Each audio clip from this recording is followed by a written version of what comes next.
You can't get any better than Beethoven. You can't. That's my favorite, I have to say. Yeah. Right. So we welcome everyone to come and enjoy something that is sort of the orchestra's gift to Naperville. No, I love that. That's a great way to put it. It is a gift. I mean, I feel very much that it's the gift of music, and you're right there in downtown Naperville, so you can enjoy all of that as well. Right.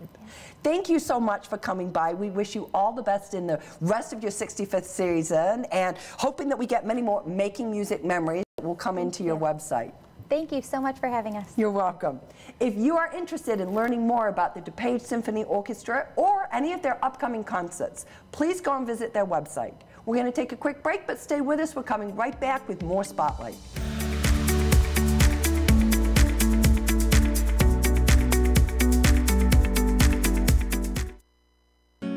At Busey, our story centers around you, your goals, and your dreams. You dreamed of owning your first home. You partnered with us to customize a plan. You started a business.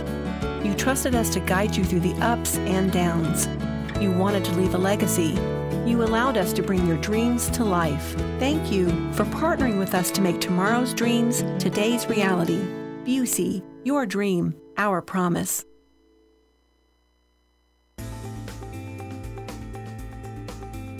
Sharing life over plates is Vi's motto.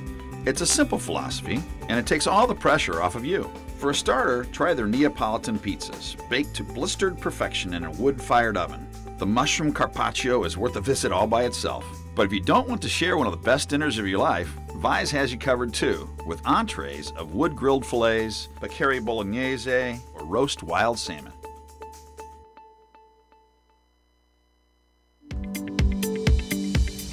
If you're just tuning in, you're watching Spotlight. I'm your host, Jane Winnett, and joining me now from West Suburban Angels are Ken Miller and Phil Hoffman. So welcome. And I'm going to start with you, Ken. Who founded West Suburban Angels and why? Well, going back to 2013, Joe Zhu and Mike Healy, who are entrepreneurs here in Naperville, came to me because they knew that I started two companies and came up with this idea. And so we discussed it and thought that there was an opportunity to match investors with merging companies. And so we formed West Suburban Angels, and it's a not-for-profit. We don't take anything out of the business or a percent of the deal, and it's member-run, so we have our membership involved in the company. Okay. So now, Phil, say a little bit more about what exactly is angel investing. An angel investor and angel investing is investing individual investors who are interested in startup companies, and they are interested in earning a very high return because these companies are risky and they're small and they're growing. But it's part of an alternative investing strategy.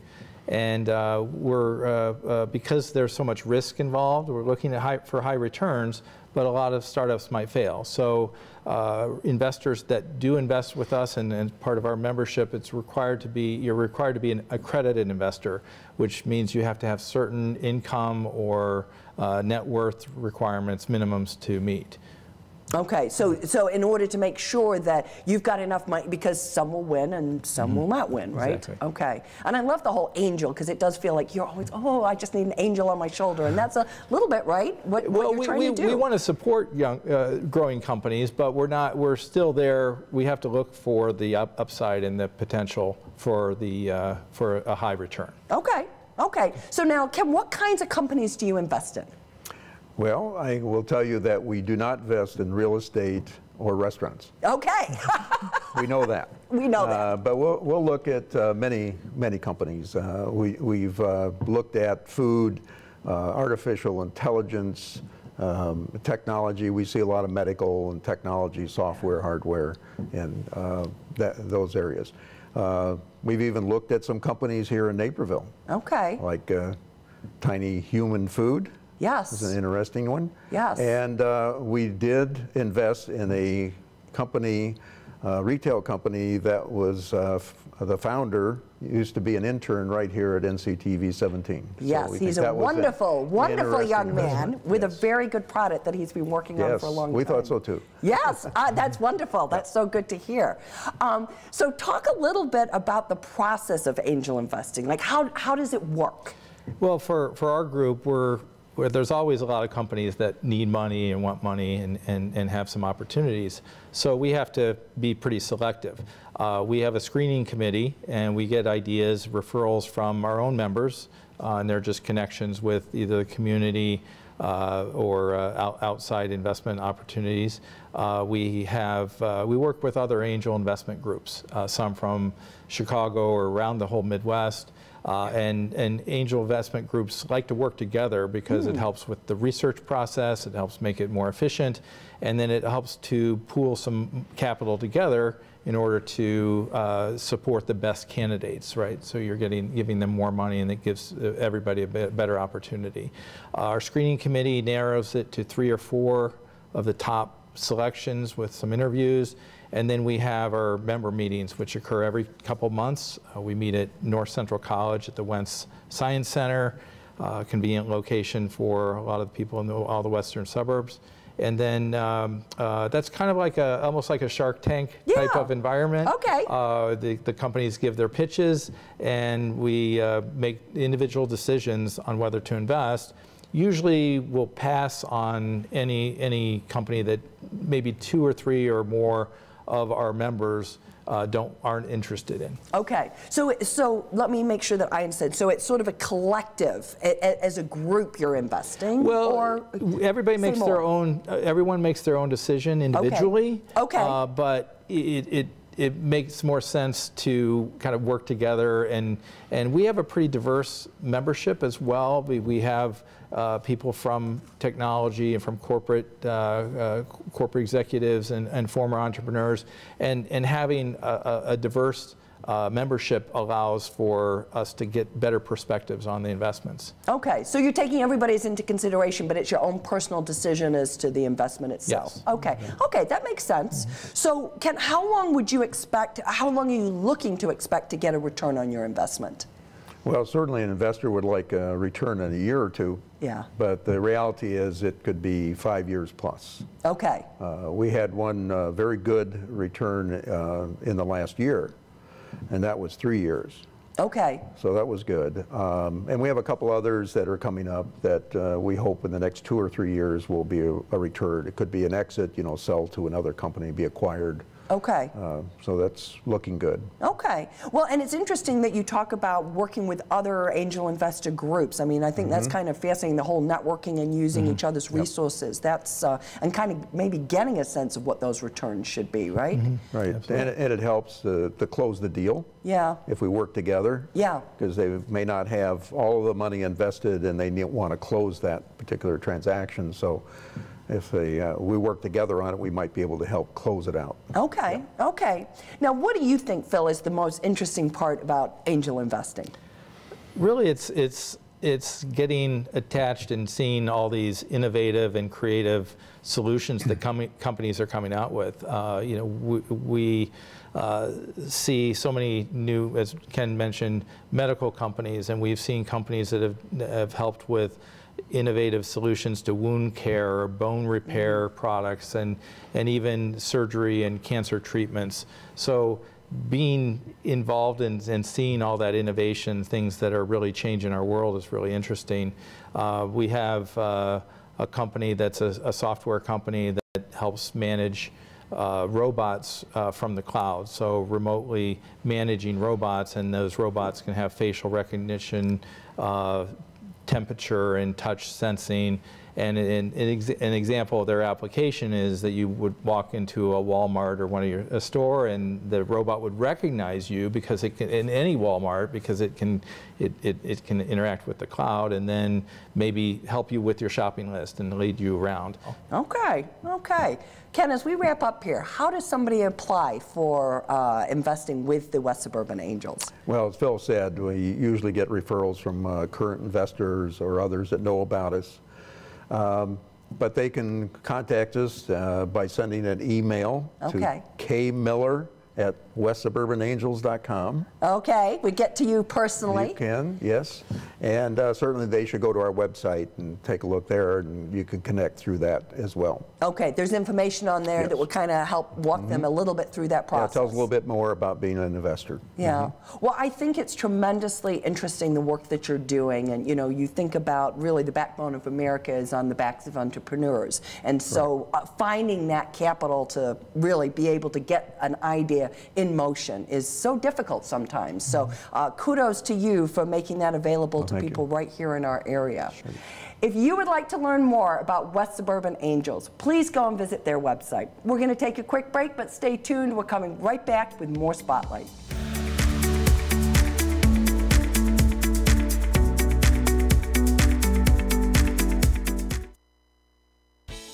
Give the gift of downtown Naperville.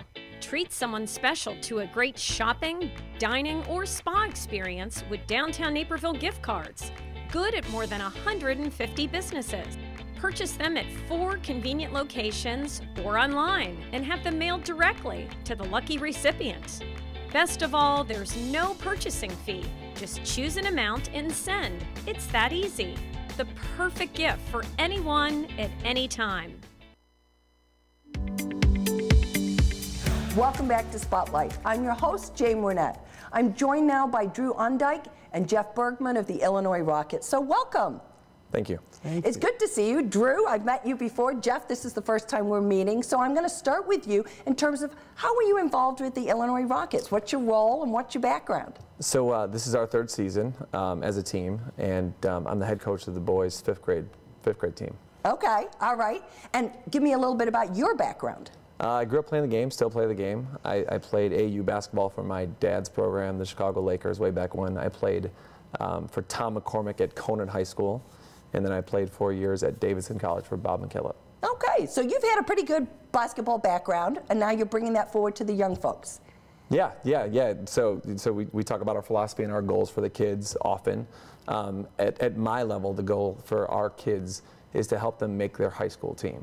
We have a number of great high school programs, great high school coaches in the area, and what we're trying to do is just help those kids, or our kids, build the skills, build the IQ, so that when they get to high school, they make their team and then also produce. Okay, have that opportunity. Are they having fun while they're doing that? They're having a good time. Good. They're having a good time. Yeah, that's so important, right? And that keeps that motivation going. Absolutely. Yeah. Absolutely. Now, Drew, you've been involved with the Rockets for 19 years. I know you don't look old enough for that, but ever since your kids were little, but your kids are now grown. So what keeps you in the program? What keeps you involved? Well, yeah, that's a great question, Jane. I ask myself that a lot, and I just get so much out of it. There's an energy that comes from being around the kids that gets me excited to show up to every practice, every game. But again, our mission is to, as Jeff says, develop the kids for their high school teams. And then on the girls' side, we also offer an AAU high school program, which allows the more dedicated players to have a chance to go play in college. So seeing them along the way and seeing them succeed is still what gets me going. Gets you excited. Yeah. So, Drew, there are a lot of basketball programs out there, right? I mean, lots of travel basketball teams, lots of clubs. What differentiates the Illinois Rockets? Well, we're a not-for-profit 501c3 organization, much like NCTV, and that's our primary differentiator. But we additionally we assign 2 coaches to each team.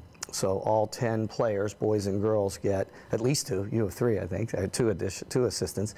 They get personalized attention versus some of the programs who one for-profit owner oversees 10, 12, 15 teams, and so the kids don't get that specialized attention and development. We think that's a big differentiator. Yeah, and I think that is so important. I mean, I play tennis, and having multiple coaches and multiple people talking to you, you know, sometimes you might say something and you're like, oh, I get that, but the other person says it, and now you're like, oh, so obvious, right? So I would think that would help you. Jeff, talk a little bit about that.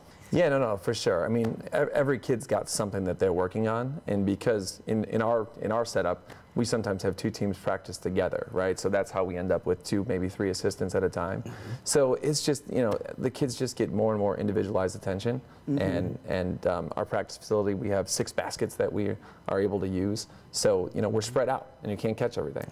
So I think we do a relatively good job in the 2 90-minute sessions that we have, paying attention to the individual needs of the kids and making sure they're all getting better. And I would think, Jeff, I mean, you know, you've played the game obviously a lot, that just being able to have somebody else, and you've got 2 assistants, maybe see some different things in what one kid is doing versus the other. Say a little bit about that. Yeah, so no, for sure. I mean, as it relates to, I think, how the parents think about our program, I think they really enjoy it. I mean, they keep coming back. And given your situation, you know, given your daughter played D1 volleyball, with the beginning in the parent situation, you're trying to build trust, right? And you know, they're giving you their son or their daughter for 2 nights a week, a couple nights on the weekends, and this lasts a while. I mean, we start in September, and we don't end sometimes until March. He never ends. So, you know, once you build that trust, the parents, they see the time, the effort, the energy, the commitment that you're willing to put in, and then they see their kid improving, you know, week after week, month after month, year after year. I think it's just a winning combination. I think the parents love it. Yeah. Well, and I do think when you're a nonprofit, there is a difference in your philosophy and how you look at it. You're not looking at it necessarily as a business. It really is around the development and taking those kids to the next level. It is. We keep our fees down as a result because we're not making money. We're not trying to make money. So that's another differentiator. We're a little different price point, but you have to be careful with price and value. Absolutely. So we believe we deliver the high value for the good price, and everything else Jeff said. The parents and the kids will hopefully have a great experience, and with a pathway through high school and AAU, high school basketball, and then on to AAU and college if you choose to, and can make it. You know, it provides for a nice rounded program. Sure. What's the part you like best? Oh, I love it all, to be honest with you. To be honest with you, I'll answer the question. I actually like the practices more than I like the games, because the practices is just us and the kids, and we're working, and we're not dealing with officials, so that's a big deal. So we're working together. Everyone's getting better. We all have a common goal. We've created a great culture with our 5th grade boys program. You know, where the kids understand the routine, they understand the system, they understand the culture, they understand what we're trying to achieve. They work really hard. They work really hard. I mean, a lot of parents will say to us, you know, it's 5th grade basketball, it's 6th grade basketball. Well, but to the kids, it's the NBA. Yeah. This is the highest level that they've ever achieved, right? So we try to give them that effort, and that's what I enjoy the most. The practices. And most good coaches are good teachers. They enjoy teaching the game. Yeah. I feel similarly. Well, and I think you have to be passionate about it yourself, right, to be able to impart your love of the game to somebody else. Absolutely. Yeah.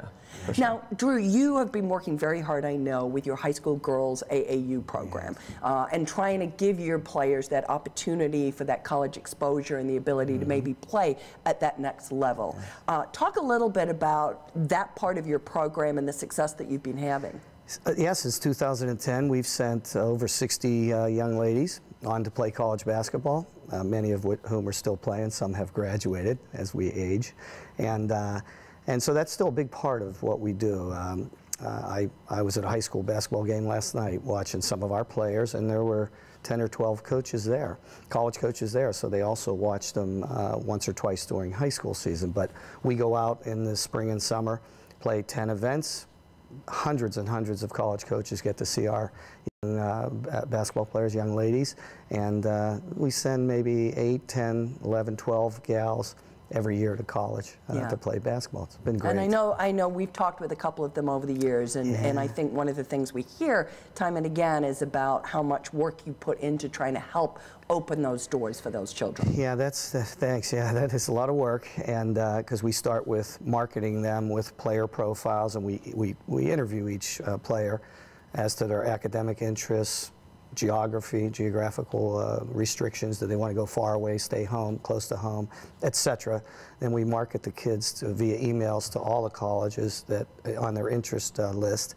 And then throughout the season, as they're being seen, we have lots of dialogue with those colleges who show interest in the players. And then we continue to market them till the end of the season. Okay. It works out good. As we wrap up, where do you see yourselves down the road?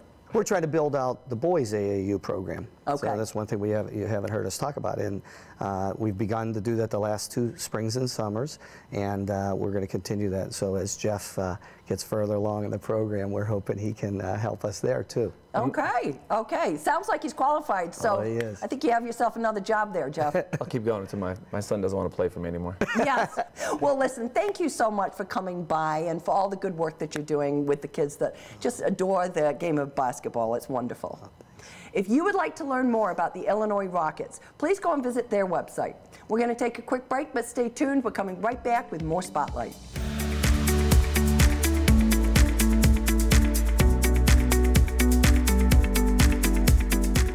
I'd like to thank all of my guests for joining us on Spotlight, and our friends at Busey Bank for their generous sponsorship of today's show. If you would like to learn more about the organizations featured on today's show, please go and visit our website at nctv17.com. And to stay informed about what's happening in your community, sign up to receive Naperville Now, or like us on Facebook, or follow us on Twitter. For Spotlight, I'm Jane Brunette. Thank you for watching.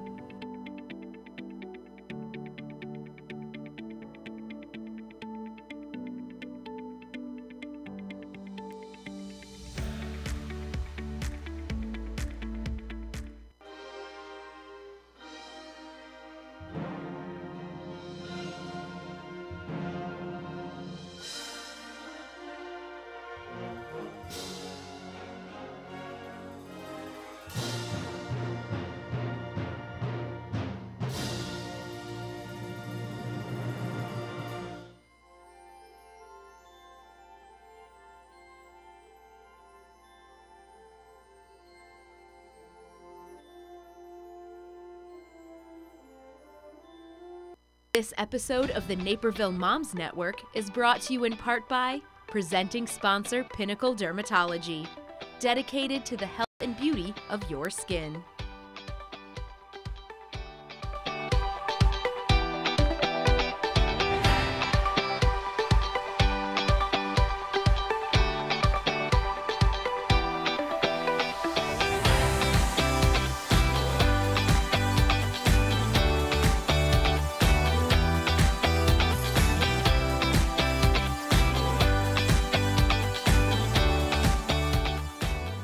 Welcome to the Naperville Moms Network and Happy New Year.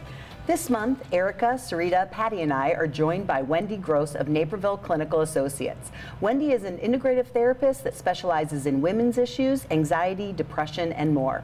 Wendy describes her approach as positive and affirming, and we are excited to have her with us today. Today, we delve into the topic of emotional exhaustion. I know I've had periods of my life where that box was fully checked. Wendy, how often are you seeing this in your practice? I see it on a regular basis. It's always coming in with whatever else is bringing someone in. There's so much going on, and the world is moving so fast, and we sometimes have a hard time saying no. So no way. Yeah. All of us. I know for myself, there's periods of time. Sometimes it's like, oh, I don't have too much going on. Right. And then all of a sudden you look at that calendar and you're going, oh my goodness, I have something 4 nights this week, or I have early morning meetings 3 days this week, or my kids have this. And all of a sudden you look at those schedules and you just don't have a lot of chunks of free time where you can take some of that downtime. Absolutely. You know? It's like little elves come in at night and like fill your schedule with things, and you're like, where did that come from? Yeah, that's a good way of looking at it. Right, that's so true. And we don't say no, and we just keep piling things on, and it's almost like busy. The busier you are, the better you are. Right. You know, it becomes like this thing, if I have a day where there isn't anything, then I feel guilty about it. I mean, is that something that women suffer from? I don't know. You know, I think it's a societal thing. Yeah. There's like this contest, right? We're all trying to win the contest because we were all brought up to win. And so we're trying to win I got more things done than you did this week, right? And so, and then you have this like space where you could actually like breathe for a day. And it feels uncomfortable because you're so used to running at this hectic pace. And we sometimes forget that we're supposed to enjoy days like that versus get worried about them. My son was sick about a week and a half ago. He woke up, he just didn't look good. And it was on a Saturday. And I had stuff that I was going to get done. And because he was sick, I made the executive decision that we were going to stay in our pajamas. We watched 6 movies. The only thing I did was left to go get some Biaggi's for dinner because he finally got hungry at like 4 o'clock. And the next day he looked at me and goes, Mom, I had such a great day with you. And even though he wasn't feeling well, we laughed. We watched a couple Christmas movies. He picked a movie, I picked a movie. And I said to him, you actually gave me permission to take a break. But we have to find that break for ourselves, right? Absolutely. It doesn't have to be that our child needs us or our spouse needs us or a friend needs us. Sometimes we take those breaks because we're extending kindness and giving back to them, as opposed to saying, I need that for myself, and carving out that time. Absolutely. You know? Right. And it's, sorry. Yeah, no, it's true. And it's important that as we schedule all those things we talked about, that we schedule me time to recharge. Sorry. You know, the other thing that I find is we plan such a busy schedule where there's no margin for a room. One thing leads into the other. So one of the things that I've started doing is, if something's going to take an hour, maybe build into your schedule 2 hours. So then you're not as much stressed out. We're so used to lining up everything one after the other. So it just gives you a little more room. Absolutely. Yeah, that's true. And so you're not racing, right? Yes. Or if a conversation's going longer, you're not, you know, shutting it down. I'm sorry, I gotta go because I'm so busy. Right. You know? Then you're not enjoying the moment. It just passes you by. Right. Yep. It's the busy badge. You know, we all like to say we're more busy, and it is, as you said, a competition, Wendy. And then it comes down to sleep too. You know, well, I'm fine on 6 hours. Well, I'm fine on 4.5. Well, I'm fine. My goodness. You know, you shouldn't be. And I know a lot of other cultures don't feel that way. I don't know if, you know, you feel it's a little bit American? It's a little American. I do think, you know, not that I get to be a therapist in other countries, but I do get to visit them once in a while. And we have such a work ethic. That even if it's not work related, we feel we have to get lots of things done to feel worthy. And the thing is, we're all worthy already. We come that way. Right? Such a good point. Oh, I like that. And I think something that people struggle with universally.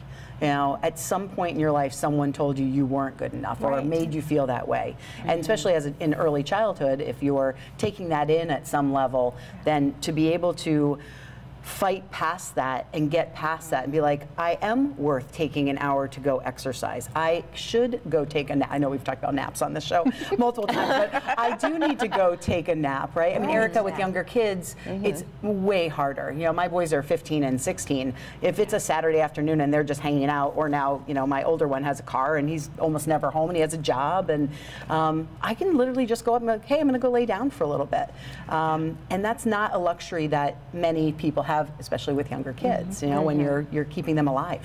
You know? So what can you do? Because you're right, we don't always have the luxury, and even when we have older kids, we don't always have the luxury of going and taking a nap for an hour or whatever. So what can we do? Is there anything we could do, like when you do have back-to-back things, that you can still take a break in between and not feel so exhausted? One of my favorite things to do is just a few breathing exercises. We often breathe very shallowly. Matter of fact, you might even find under stress, if you pay attention to yourself, you're holding your breath. And we really need oxygen. And matter of fact, we were talking a little earlier about sighing, you know. When we go, we sigh. Well, that's your body saying, I need more oxygen.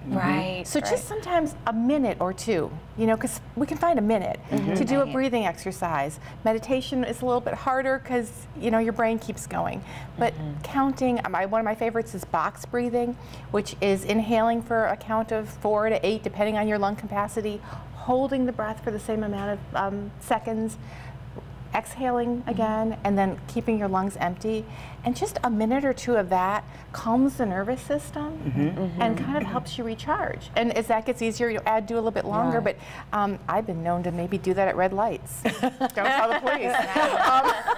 Better than Hold texting. your breath. Yeah, my breath. That's wonderful. As a chiropractor, I see lots of people, and the number one thing I see is pain and dysfunction in the upper back, neck area. Sometimes it's traveling up into a headache, sometimes it's going down an arm, but that is the number one symptom that I see.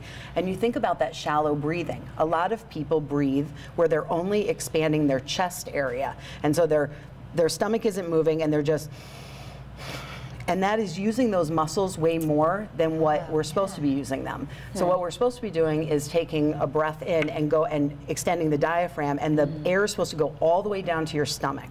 Well, I know for myself, I carry extra weight there. It's a little uncomfortable for me because to do that, I have to let my stomach push out.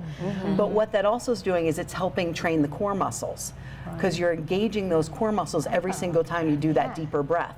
So doing that breathing is actually more important than I think people realize. I have a lot of people come in, especially just during a busy holiday season, and they have been going to so many parties, and there's so many things with their kids, and they're hosting people for dinners, and they're doing extra cleaning and extra prep, and they are stressed out to the max, and not just emotionally exhausted, but that emotion turns into physical symptoms. But I see more headaches, more body pain, more tiredness, a little more sadness too. A little bit of letdown.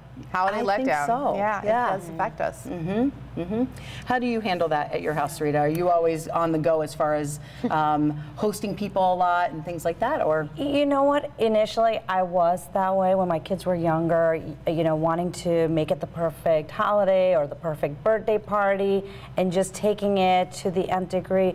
But as I've gotten older, I've realized that some of the things that we take on, the pressure, we're the only ones who are going to know. So if you don't do all the 20 things and do only 10, I guarantee you the rest of the family will not know the difference. They won't. So I've just learned to give away on things that matter mostly to me, and just reduce the amount of stress. Because as you were saying, in addition to the emotional exhaustion and physically being drained, it affects your attitude, and then you're stressed out, mad at everyone. So I think taking out some of the busy things in your schedule just, I think, has made it a lot easier. So instead of hosting 5, 10 parties or doing one less thing a month, then you know, it's just much more happier. Knocking a few of those lower things off the list. Exactly. I think you need to know yourself, and everything is always about balance. I've always been someone who has thrived in the busyness, and my mom said I've been like that since I was little. You know, it's just as when I made the decision to be at home, she said it was really interesting for me to sit back and go, how is she going to do this? Because I love to be surrounded by people and, you know, the energy, but I always say I'm somewhere between a Pinterest mom and an Amazon Prime mom. Like, I am not making everything myself, but I'm also not ordering. Like, I want to make memories and I want to make them special. I don't mind doing a birthday party every year because they're only going to be 4 once, and that's it. And then it's gone, and they're on to a completely different thing. So I don't mind doing all those, especially now when my kids are younger, and making those memories. Even if a little bit is for me, I'll take it. That's okay. You know, and I do think that they will have those memories too, at least in pictures, so I can prove it. Look how cool this was. Yeah, no, and you're right. I think it depends on each individual person. And true, some of the things we're doing it more for our own gratification. Well, especially when they're like 1. Yes. You know, Right. the big 1-year-old birthday party. Both of my kids cried when we tried to have them eat cake. You know, they were like, I remember Christopher. I mean, we woke him up from a nap because everyone was there. Like he slept later, right? And you're just so like, this has to be this perfect thing, and it just doesn't. And they don't remember it. They don't remember it, right? And it's, you think about if you can create the feeling, right? Happiness, joyfulness, connection, right? What's that saying where they say they won't remember what you said, but they'll remember how they felt you made them feel. Exactly. And so some of it is just creating that opportunity for human connection. We're so on our phones all day long, and computers and technology and video games, and so some of the busyness can be good if we're funneling it into more, you know, in-person connection and things like that. But you brought up a really good point too about technology. Yeah. Because talking about it being emotionally exhausted this time of year, if then you feel like you need to go home and you need to post this great creation on Pinterest, or you need to see what everyone else is doing on Facebook, it adds to that. Oh, right? 100%. And so we need to be careful with the boundaries with technology this time of year. Right. Because Comparison. it just keeps ramping it up. Well, and we've talked about that before with social media, like what we post and what people are posting. Like, lives are not as perfect as they appear on Facebook. And we need to constantly remember that those beautiful family moments were probably preceded by the crying, screaming moment before I got the perfect This picture. was the one moment that everyone was smiling and looking at the camera. Well, I love, you know, a couple months ago, Google, when they were coming out with their phone, did this commercial where, because it has the camera that takes picture, like you can, if it's a bad picture, it will actually go back to the moment where it was good. And so the commercial was great because it showed, like, you know, this happy, you know, two people with a dog, and everybody's looking really happy. Well, right before that, you know, the dog ran away, or you know, and I thought that's how life, like that's how life is. It really is. But nothing is that perfect picture, and I think sometimes we're so exhausted because we're trying to create the perfection that's not even real. Well, and the thing with social media is we're comparing our worst moment with someone else's best moment. Yep. Yeah. That's not fair. Yep. Well, we're going to take a little break here. So this topic hits home for so many people. When we come back, we will talk about how this can affect our kids and how to help them through this. We'll be right back with more of the Naperville Moms Network.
This episode of the Naperville Moms Network is brought to you in part by presenting sponsor Pinnacle Dermatology, dedicated to the health and beauty of your skin.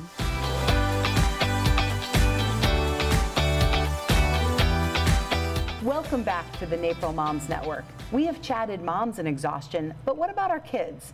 As a mom, how do you make sure that your kids or your family members are staying emotionally healthy?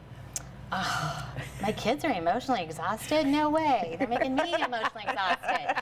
I think, you know, I really start to pay attention to what their normal behaviors are. And if I feel like they're going kind of off, then maybe we need to take a bigger break. But it's hard. And it's hard, you know, when they're teenagers to know, okay, are you really emotionally exhausted, or are you just trying to get out of doing something? Or are you just being surly because, well, you're a teenager? Like, how do you distinguish between I need to really pay attention and take care of this exhaustion versus I need to push this a little bit more because you're just trying to get out of something? Well, you know, everyone knows their children, right? Yeah. And you know what, like you mentioned, what their normal behaviors are. And so anything that's out of that range of normal is just a sign. And, you know, a good conversation, a good relationship, good communications, and just say, hey, I noticed you've been a little crispy lately. What's going on? And giving them the opportunity to share it with you. And sometimes when they're teenagers, they don't want to share it with you. Right. So find out who their person is, because they usually have a person, whether it's a friend's parent or a teacher, or even, you know, professional help if needed, because we all need a place to kind of let our hair down. And sometimes when you're a teenager, you do not want that to be your parents. No. No. As cool as I think I am, my kids do not think that I am at all. Not at all. I like to actively make my kids be embarrassed of the things that I'm doing in public, you know. We'll just be in the store, I'll start singing, they're like, Mom, stop it. I'm like, well, I can be boring, Mom, if you want. And they're like, no. But I agree. There have been a couple of times where, you know, one of my boys will be just quieter than normal, or not quite as smiley, or not quite as engaged. And, you know, if that is an hour period of time, you know, I don't really think anything of. But if it goes on for a day or two, hey, you know, you don't seem yourself. You know, is there anything going on? And normally with, you know, 2 more questions, I get something. You know, hey, something's going on with a friend, or something's going on at school, or I'm struggling with this class. And so they then open up and share. But you're right, Wendy. I mean, not a lot of kids, or some kids are just not wanting to have that conversation with their parents, and that there is someone in their lives that they do feel comfortable sharing that information with.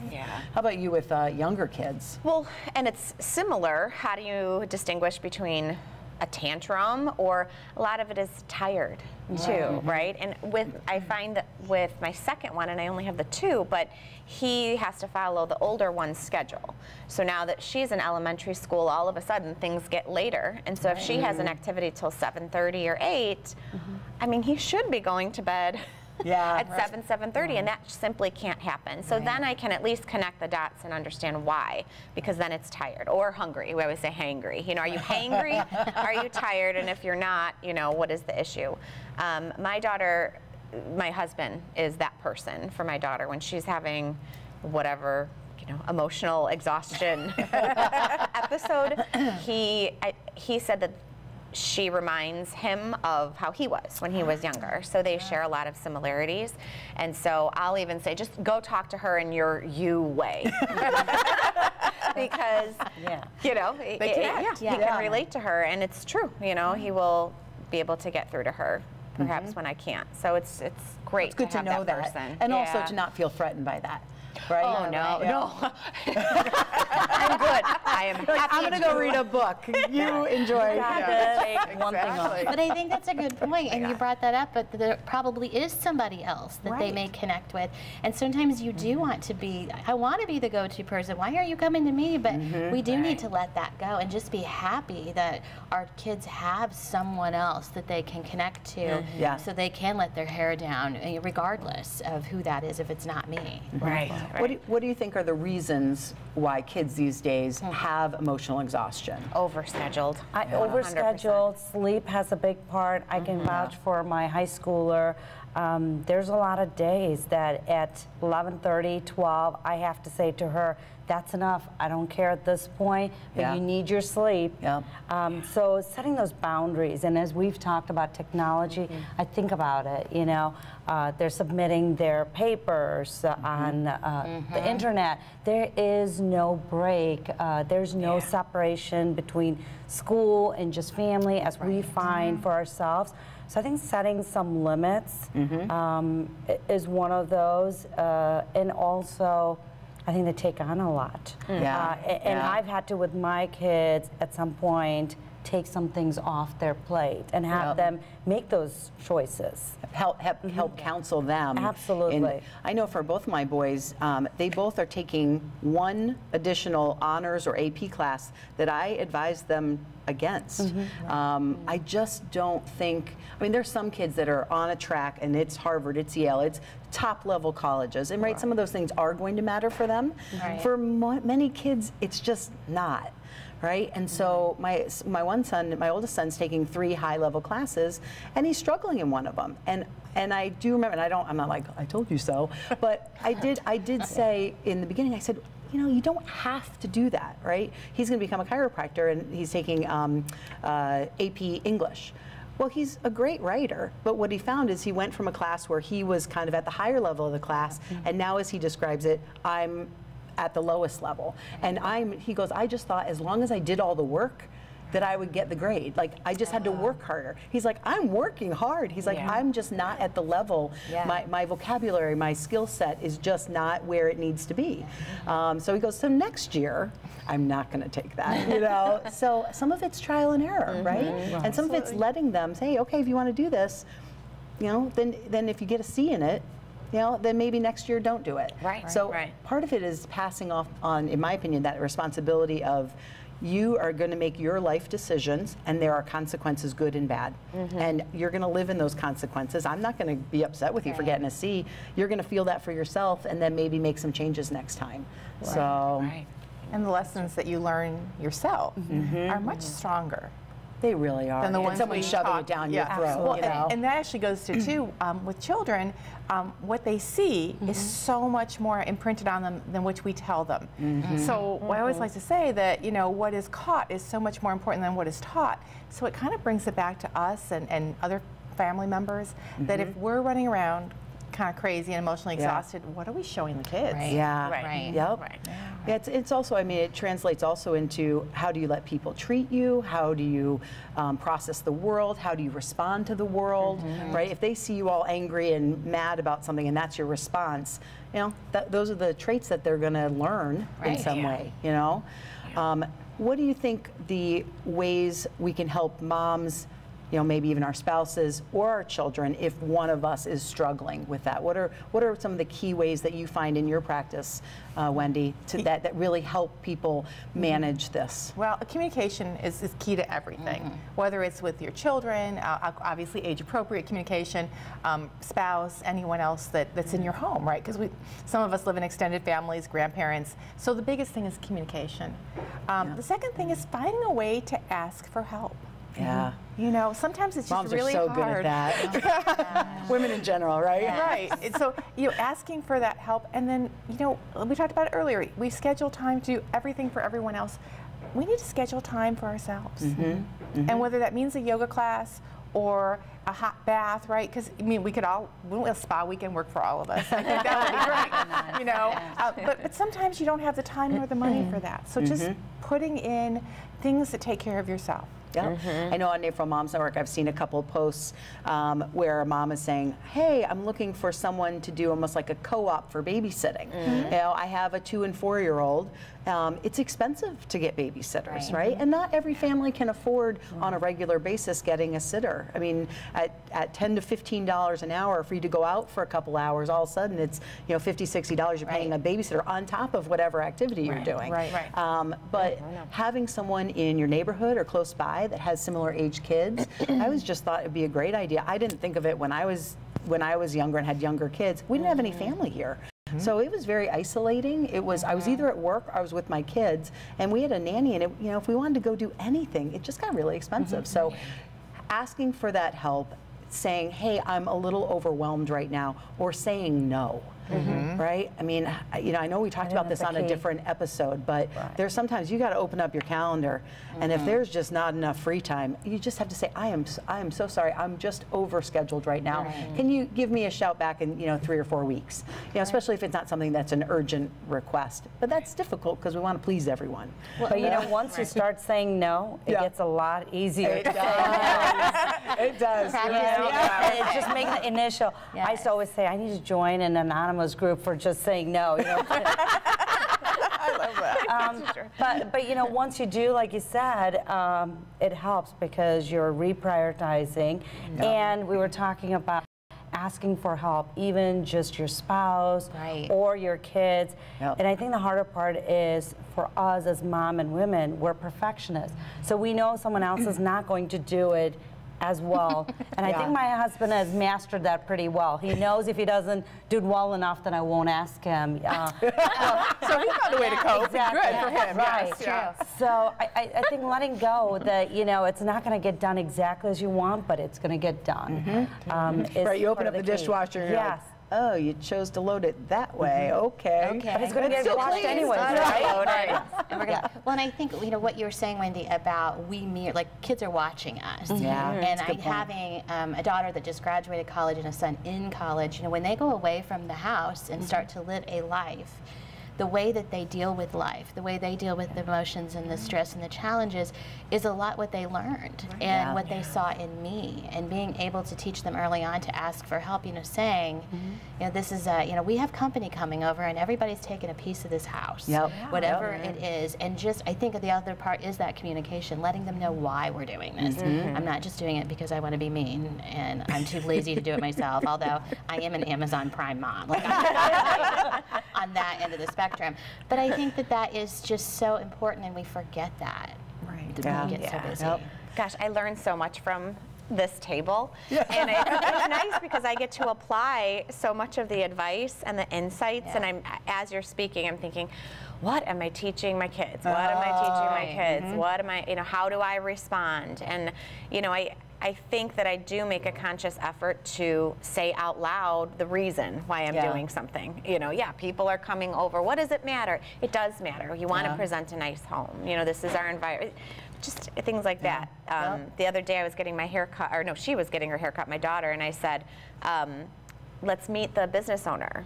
This woman's name is Nikki. She owns this. She used to work for someone else, and now she works for herself. Isn't that not, just pointing those things out, and maybe it sticks somewhere to remember. Well, this is another topic which I feel like we could do a whole nother show on, right?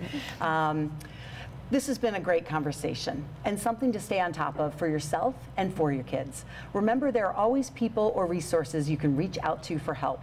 Thank you for tuning in to the Naperville Moms Network, and thank you, Wendy, for being here. Thank you. Please remember, you are always invited. Thank you.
Hello everyone, I'm Kim Pierce. Thanks for joining us for a special year-end edition of Naperville News.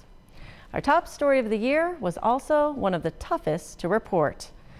For so long, you couldn't mention Naperville without thinking of its mayor of 20 years, George Pradle. This year, our town lost its biggest cheerleader when the mayor emeritus died on September 4th, just one day shy of his 81st birthday. He took over the town as mayor in 1995 at a transformative time and grew along with it, welcoming others to join in and boost Naperville to be its best. Pradle was a Napervillian since the age of 2, only leaving to serve for 3 years in the U.S. Marine Corps.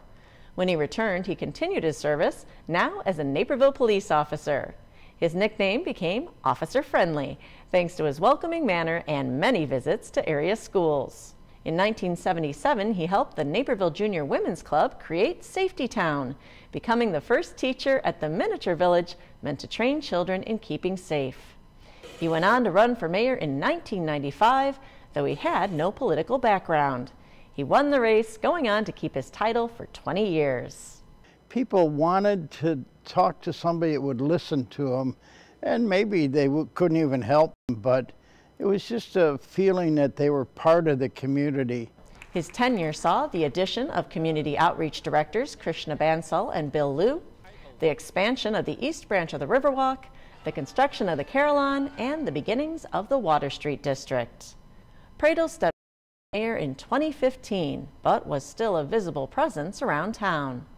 But his appearances started to dwindle when in 2016 he was diagnosed with cancer. It was a harsh blow, especially as he lost Pat, his wife of 55 years, to the same disease in August of the previous year. His children, George, Gary, and Carol, rallied around him, as did the community. But we'd finally have to say goodbye to the man who was the heart of Naperville for so long, leaving our hearts just a little broken. And Mayor Pradel's passing was met with an outpouring of love and memories from the community. Tributes poured in online, remembering the many shared kindnesses by Pradel. His body would lie in state in City Hall for 2 days, with hundreds showing up to pay their respects. On the day of his funeral, residents and friends lined the streets as a procession wrapped through town, taking the mayor emeritus past some of his most treasured spots one last time. He was a friend to all and a treasured supporter of all of us here at NCTV17. He is truly missed. Mayor Emeritus Pradel did enjoy a good discussion, however, and there were plenty of those this year at the many city council meetings. Naperville News 17's Casey Krajewski recalls a few of note. The Fifth Avenue redevelopment project dominated Naperville City Council's agendas throughout the year. At the start of the year, Ryan Companies and city staff held several workshops to hear from residents and formed the Fifth Avenue Steering Committee. The city and Ryan requested more formal feedback in the form of a land use survey, which showed the majority of residents preferred buildings with a maximum of 4 stories on most of the sites. Ryan took that feedback and returned in August with 2 concept renderings. In October, the city hired SB Friedman Development Advisors to be a third-party advocate for the project.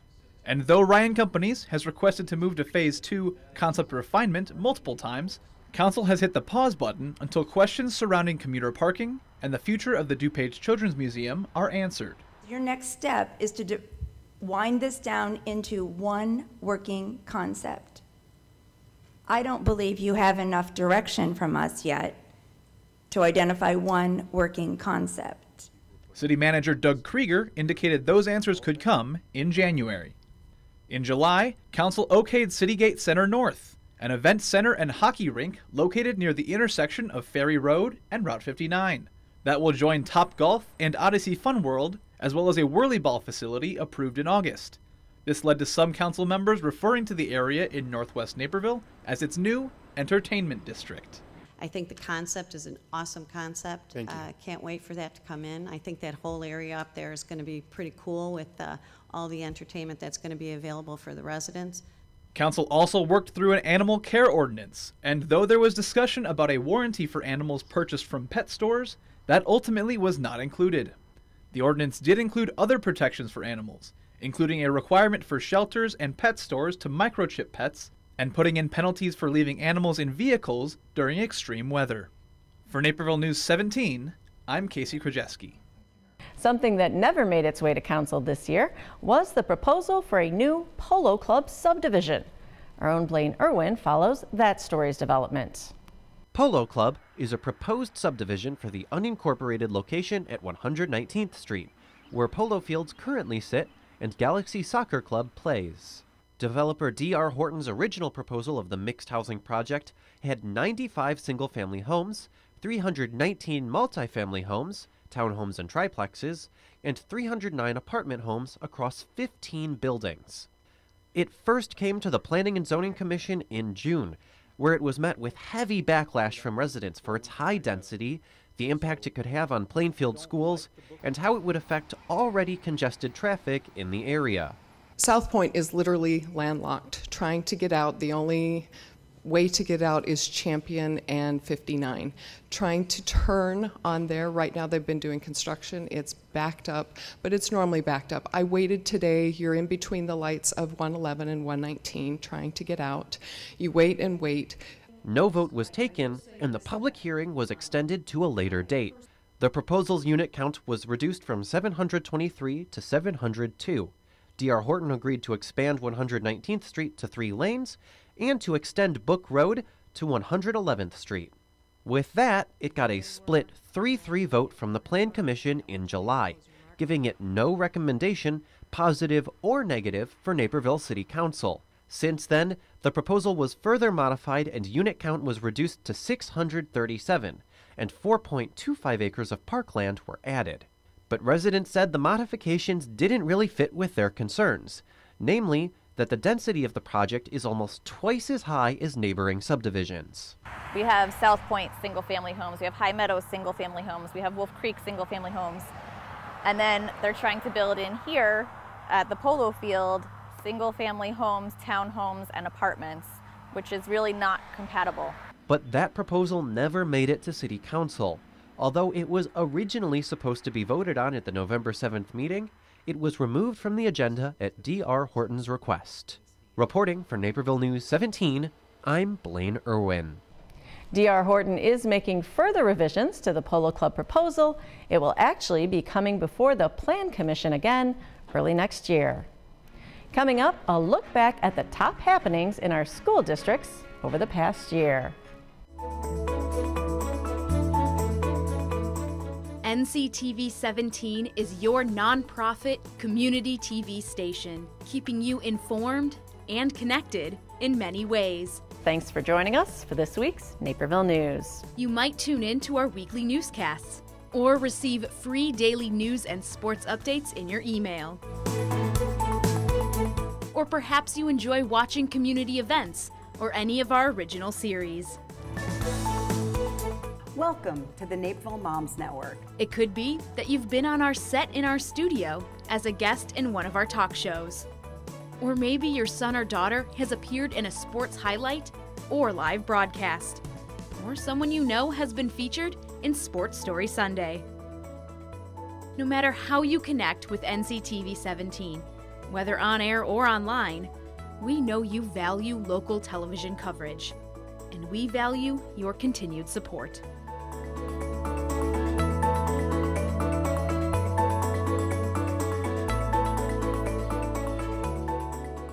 This year, our schools saw an uptick in activism as students united behind the survivors of the Parkland school shooting, rallying for change in gun laws. At 10 a.m. on March 14th, students across Naperville joined students across the country for National School Walkout Day. The protest against gun violence came exactly 1 month after 17 were killed in a shooting at Marjorie Stoneman Douglas High School in Florida. Students from both Districts 203 and 204 organized walkouts entirely on their own, gaining support from many in the community. School officials gave permission for the students to demonstrate, and an additional police presence was on hand as an extra precaution. The protests went off as planned, with energized students proud to be part of a larger movement to make a difference. It was amazing to see our school walk out in solidarity and stand in unity addressing this issue. And there's no words that I can express than how grateful I am to be a part of this community that's working towards advocating towards reform. 3 months later, students were able to hear from Parkland survivors themselves when the Road to Change tour came to town. The DuPage Unitarian Universalist Church was the second stop on their nationwide tour. School District 203 had a year that revolved around community voices being heard. Naperville News 17's Christine Lena has some highlights. This fall, a controversial school safety resolution got the board and the community's attention. The resolution was proposed by Mercer County District 404 and supported the option for faculty and staff to complete background checks, have an Illinois concealed carry license, and complete training courses in order to carry a gun in school. Dozens of community members came out in opposition of the school safety and protection plan resolution. On a personal level, I think that just knowing that guns in my school make me and many other students feel anxious and nervous. Students need to feel safe, and so do the teachers, in order to do their jobs well. The board commended the public for voicing their concerns, and each board member explained why they couldn't support the resolution either. I also am opposed to the resolution. I think we have a duty of leadership here. This ISB resolution would send our public policy in a particular direction, so we have the responsibility to oppose it and change that direction. The public's comments were incorporated into a statement that was presented to the Illinois Association of School Boards Delegate Assembly, along with 203's no vote. The resolution ultimately did not get passed. Other voices were heard this year, as one father and coach of a former Naperville Central softball player said it was time to level the playing field.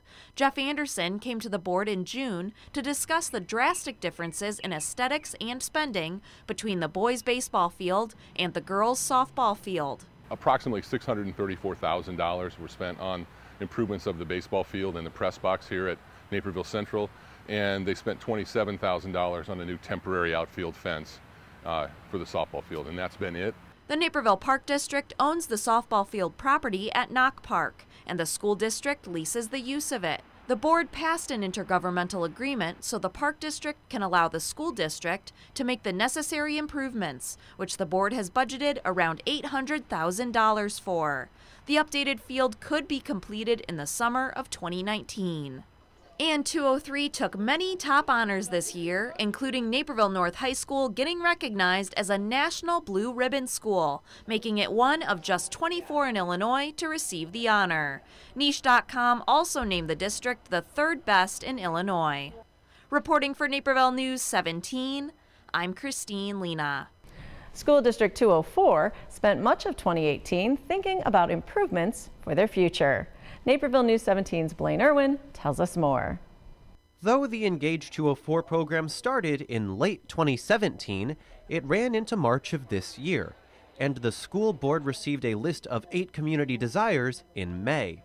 In order of most to least popular, those changes are reducing class sizes, completing deferred maintenance projects, increasing teacher salaries, hiring additional support staff, improving school safety with new locks and intercoms, finding space for the alternative high school and STEPS program, completing elementary air conditioning, and increasing capital maintenance spending to the recommended level.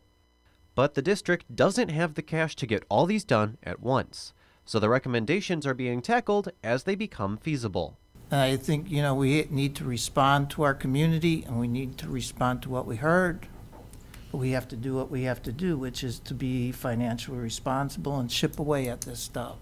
In September, 204 rolled out a 4-year plan to tackle deferred maintenance, improve school safety, and to complete elementary air conditioning.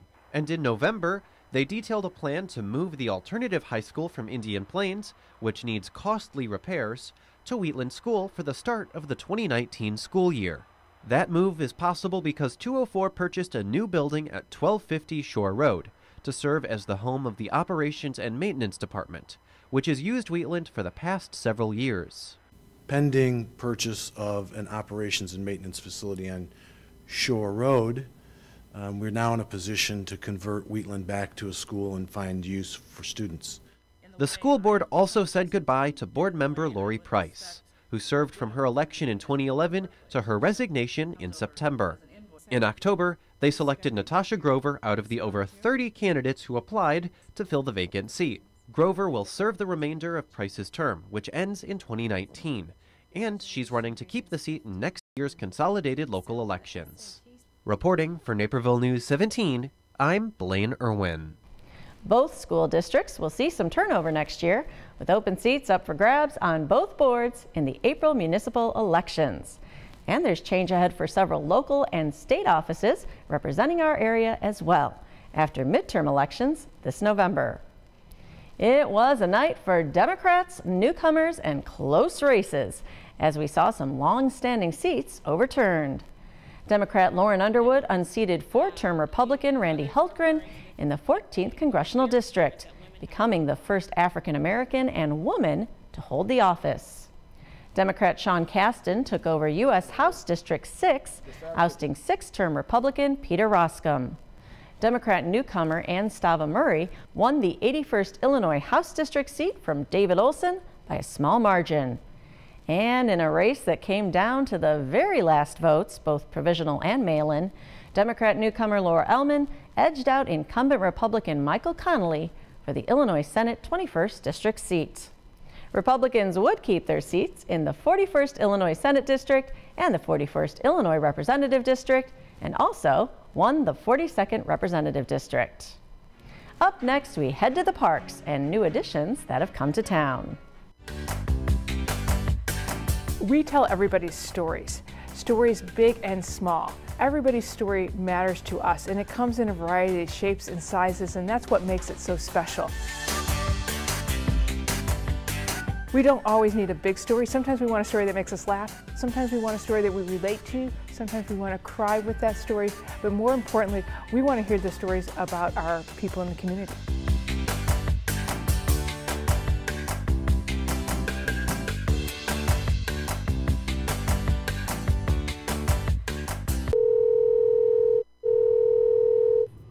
Naperville Crime Stoppers. Yes, I'd like to report some suspicious activity in my neighborhood. How does this work? Yes, thanks for calling. Your call is anonymous, and I'll not ask for your name. Instead, you'll be identified by a tip number. In a few weeks, call back with the tip number you received, and I will let you know the status of your tip. If an arrest is made, you could receive a reward up to $1,000. How do I get the reward money if you don't know who I am? Well, when you call back, we set up a time and a place to drop the money. You will be safe, and nobody will know you gave Crime Stoppers a tip. Okay, well, here's what's going on.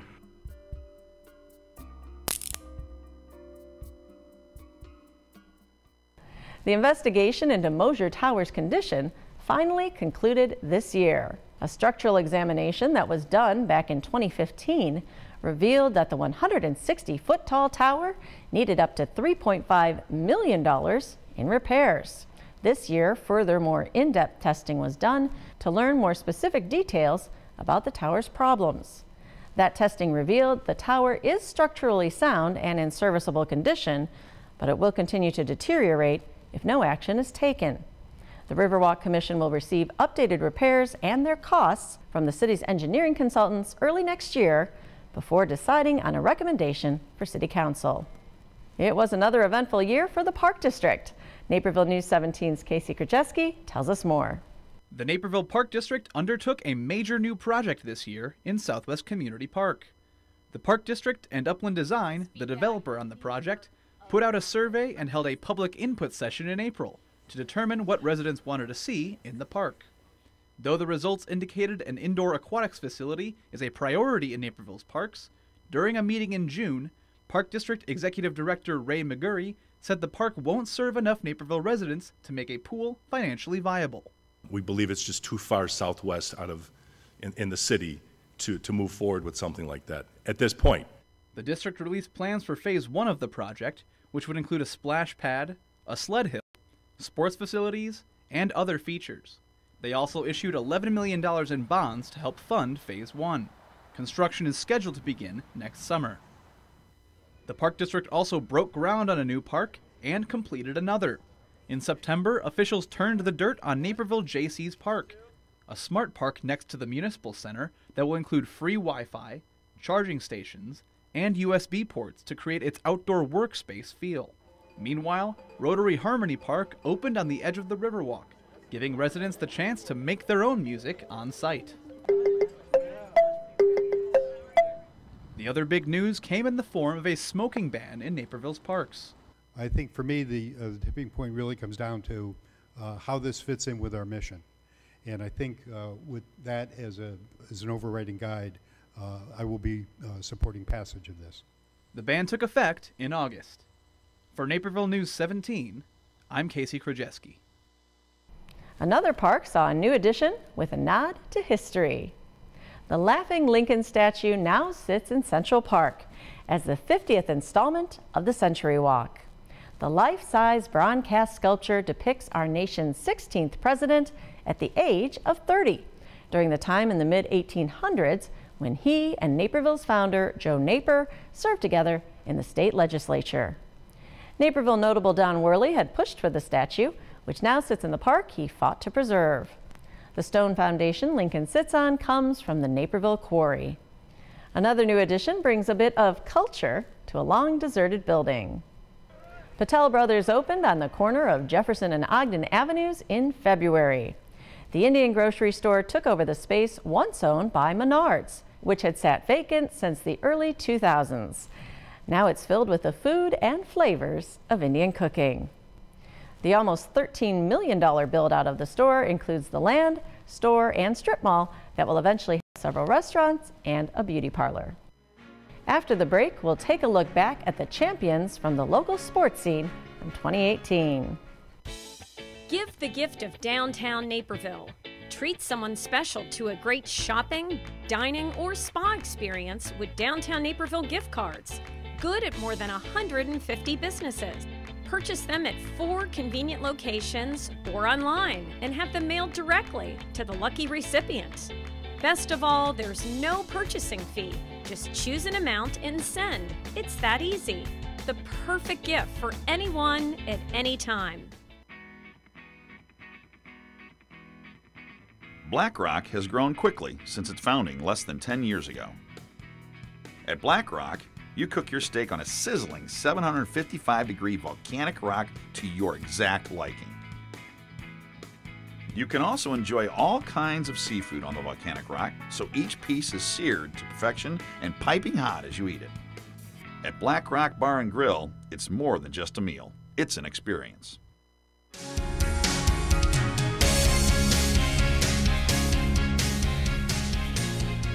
It's been quite a year for the Naperville high school sports scene, with 6 teams bringing home state titles and 3 more earning runner-up trophies. Starting back in March, the Warriors Hockey Club took a trip up to the United Center for the first time since 2014 to compete in the combined state championship tournament, where they brought home the 2nd place trophy. Next, it would be the Naperville Central boys water polo team, who was ranked in the top 3 for most of their season. They competed against Fenwick and won handedly, 13-5, to raise the championship trophy. Also in the spring, 2 Naperville North girls teams brought home trophies, with the badminton team placing 2nd at state and the track and field team taking 1st place behind a dominant performance from hurdler Hallie Bieber. Neuqua Valley got a taste of winning state titles in the spring thanks to their boys track team bringing home the state title for the first time in school history. The boys volleyball team placed as the state runner-up, which is the best finish in program history. Now on to the most recent titles from the current school year to round out an epic year of sports. The Naperville North girls cross country team three-peated as state champions down at Detweiler Park. The Naperville North boys soccer team also three-peated as state champions at Hoffman Estates. Both of these historic finishes happened on the exact same day. And finally, the Neuqua Valley girls swimming team, our most recent state title holders, dethroned 3-time state defending champion Rosary in November behind Rachel Steggy, who broke the IHSA record in the 500-yard freestyle. It was the first state championship for the Wildcat girls swim team. North Central College also brought home plenty of hardware on the national stage in 2018. In the spring, the men's outdoor track and field team came just a single point from winning the national championship, but still earned the runner-up trophy. This fall, the women's triathlon team repeated as the Division III national champions, giving the Cardinals 2 national titles in just 3 seasons as a program. And the North Central men's cross-country team dominated the national meet again, winning the national championship for a 3rd straight year. Druville Patel finished his senior year by winning the individual title as well. With all the history made in Naperville sports in 2018, we can't wait to see what 2019 will bring. Back to you, Kim. Thanks, Stephanie. New episodes of Naperville Sports Weekly return on January 6th. Our police force came out in force this year with a new campaign called A Safer Naper, offering tips each month to help keep our residents better protected. But our first responders did a pretty stellar job of that on their own, racking up some amazing rescues in their work this year. Naperville firefighter paramedic Carl Schultz took a life-saving plunge this April when a car entered a retention pond off of Winding River Drive. The car's occupant was able to get out of the vehicle, but was clearly still in trouble. Schultz dove in, grabbed the man, and pulled him to safety. He didn't learn his name before the man was taken away for medical treatment, but extended this offer. If I do meet the gentleman, he and I are going to head over to the Y, and we're going to learn to swim together. This heart-stopping video from May captured our next rescue. A toddler got out of the house unbeknownst to his parents and was running alongside Route 59. That's when Sergeant Anthony Menino spotted the youngster just north of North Aurora Road, parking his car and pulling the child to safety. Menino was presented with the Naperville Police Department's Life-Saving Award for his act of heroism. When Officer Matt Manuth pulled up to the scene of a car accident on Memorial Day, he discovered that it was a deer that needed rescuing. A pregnant doe had been struck and was giving birth. Though the doe passed away, thanks to the help of Maynooth, her fawn made it through. Oaken Acres Wildlife Center took her in, mended her leg, which had been broken in the collision, and nursed her back to health. And that's it for our year in review. Thanks so much for watching. We look forward to bringing you more stories in 2019. This week's Naperville News 17 is brought to you in part by the following sponsors.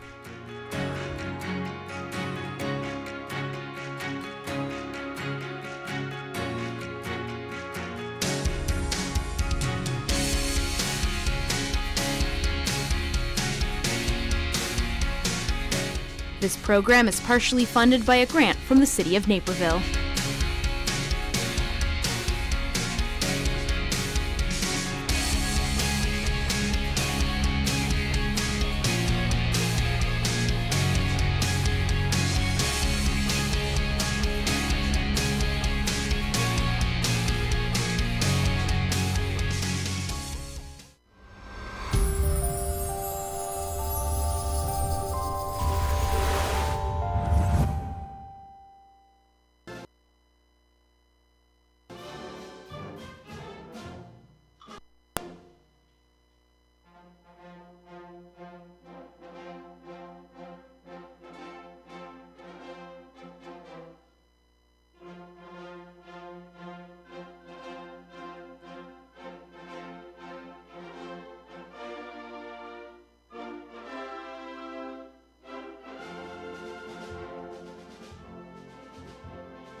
Naperville Sports Weekly is brought to you by presenting sponsor, BMO Harris Bank.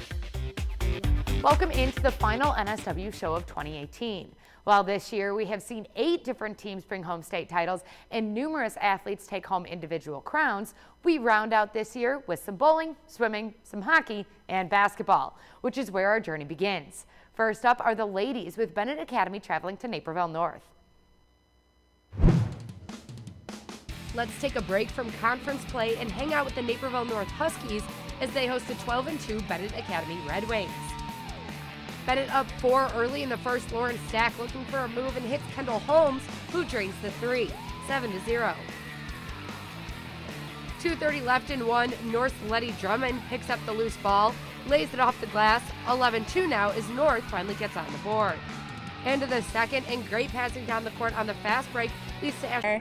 And the minute that we shut her down, we also broke down their 1-2-2 defense, and I think we did really well offensively. Now over to the boys' side, where we start again with the Red Wings, this time facing off against an ESCC opponent. It's pajama night at Bennett Academy as they face off in an early ESCC matchup against Montini Catholic. But trust me, no one is sleeping on the court during this game. Right after the opening tip, the Wings get to work. They move the ball quickly and Kendrick Choa hits Will Angles for 3 to open up scoring. 11-6, still Wings in 1. They swing it around the arc and then across to Angles, who knocks down 3 of his 13 points on the night. 14-6 now with 3 to play. Seconds ticking down in 1. The defense collapses on Colin Crothers, who feeds it out to Trevor Casimir on the corner for an open lead. Early in the second quarter, Choa looking to get sophomore John Polakaitis some looks, and this is why. He buries this one to put Envy up 3. Peyton Thorne drives the ball for the Redhawks and finds junior Chris Conway, who rises up for the big slam. Central takes the early lead. Near the end of the first, Redhawks working on offense. Sam Jackson tosses to Cam Doherty, who hits his 3rd 3 of the first quarter. 16 in the first half for the junior. Central clicking on both ends of the floor in the third as Thorne finds Doherty, who hits another 3. He would go on for a career high of 29 in the game. Third quarter winding down, and it's Conway on a personal 7-0 run to put the Redhawks up 43-33. To get back into the game, Wildcats again turn to Polakaitis, who buries another deep 3. Nequa within 6. But Cam Doherty with too much offense. This beautiful mid-range fade puts the game out of reach as Central picks up win number 1.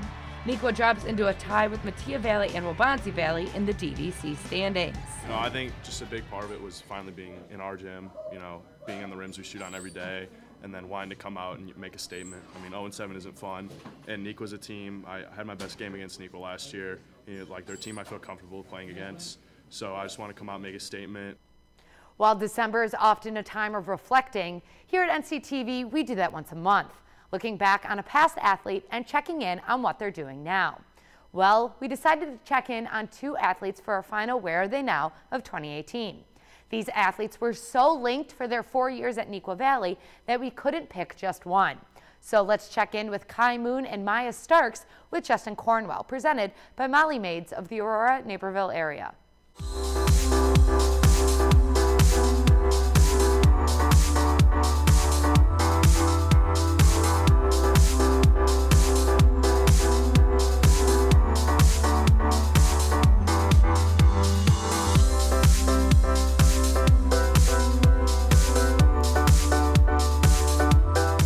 Traditionally, when we do the Where Are They Now segment, the focus is on a single athlete. But with this installment, we look back at a pair of former Nequa Valley girls basketball players that are nearly impossible to separate.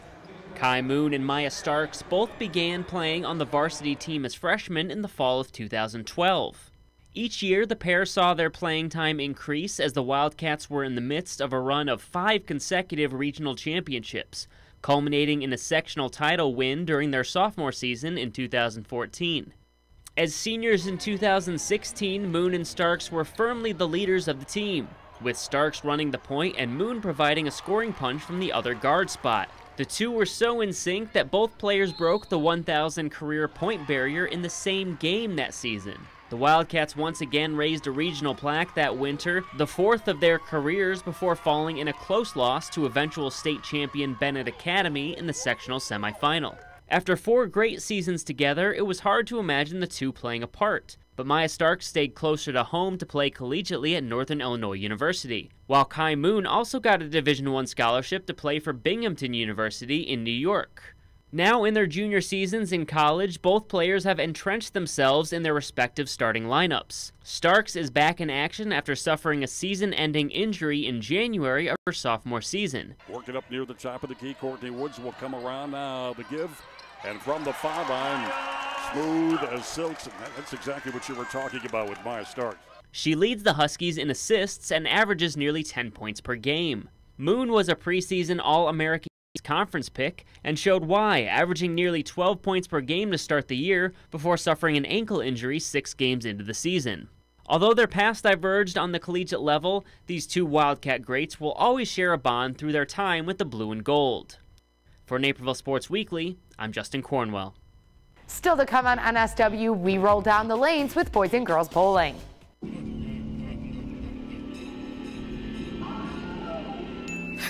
What? Oh no. I have suspicious activity on my debit card. Now what? You know. Sorry. With BMO Harris, you can just freeze your card right from your phone.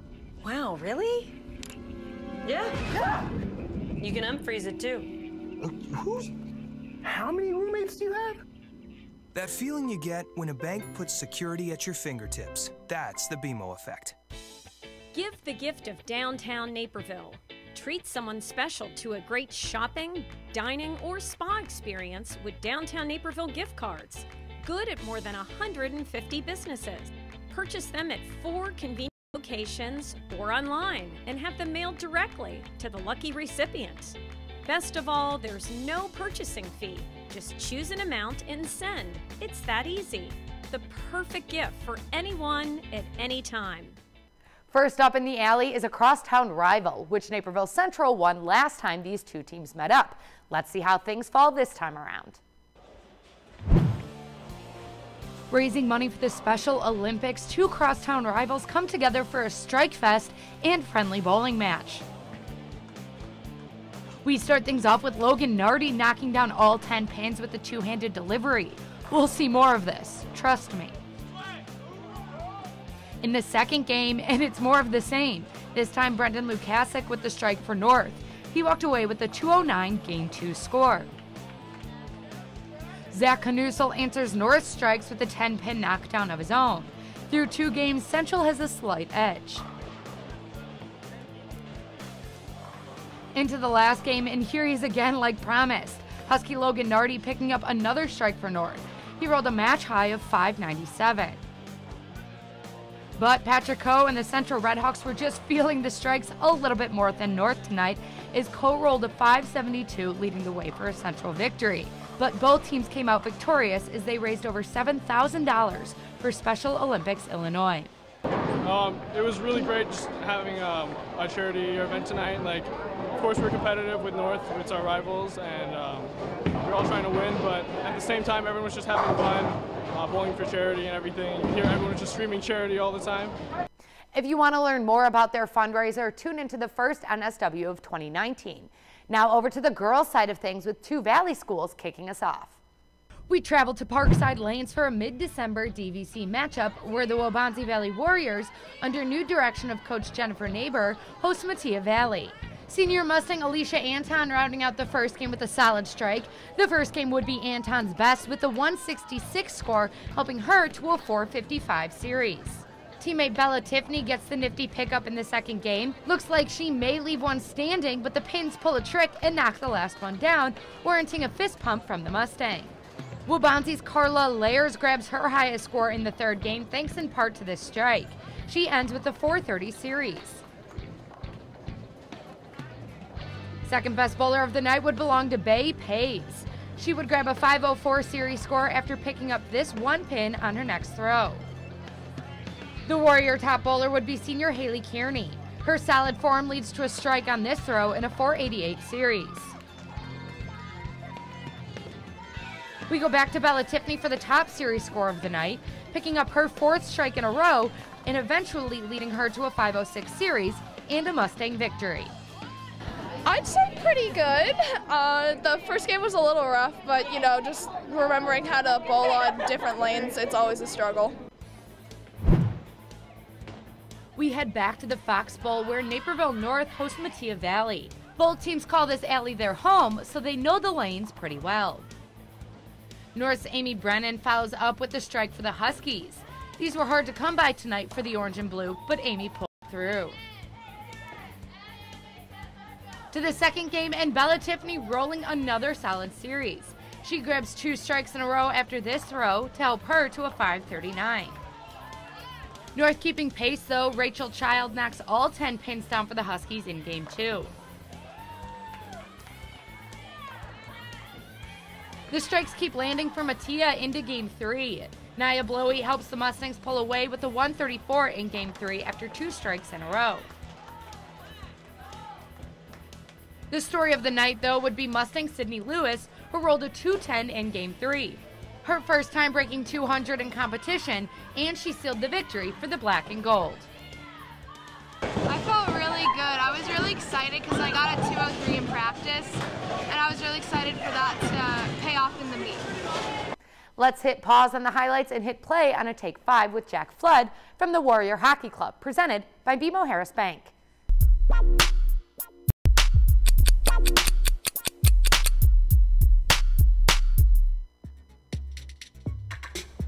I'm more of a dog person.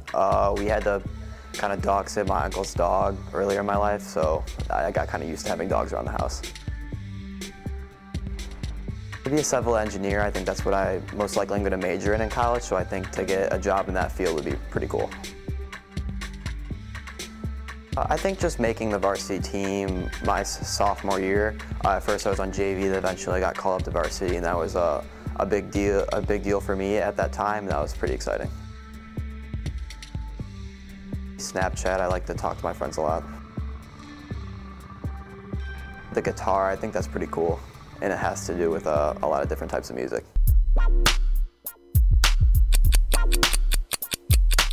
We get another minute break, and then we hit the mats and the pool. Black Rock has grown quickly since its founding less than 10 years ago. At Black Rock, you cook your steak on a sizzling 755-degree volcanic rock to your exact liking. You can also enjoy all kinds of seafood on the volcanic rock, so each piece is seared to perfection and piping hot as you eat it. At Black Rock Bar and Grill, it's more than just a meal. It's an experience.